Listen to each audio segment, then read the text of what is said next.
ओडिशा में गैर कानूनी रेत खनन पर सियासी आरोप प्रत्यारोप तेज हो गए हैं। सामाजिक कार्यकर्ता सुदर्शन दास और पीसीसी अध्यक्ष भक्त चरण दास ने मुख्यमंत्री पर रेत माफिया से सांठगांठ के आरोप लगाए हैं। जो भाव बेआईन बाली चालना चली खोद गृह विभाग एमती 144 धारा लगे मु अनुरोध कर गृह विभाग को जो भाव में धर्मशाला रे शांत वातावरण फेरी आसीबो। थैंक यू नमस्कार। Any questions?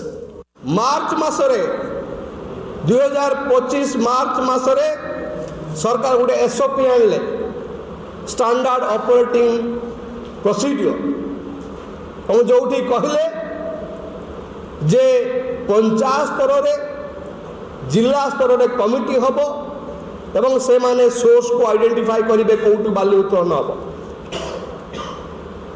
जो एसओपी आनी मार्च मासरे से एसओपी को कार्यकारी कले नहीं। तापरे 2025 नवेम्बर मासरे यही 4-5 दिन तले नवेम्बर 21 तारीख रे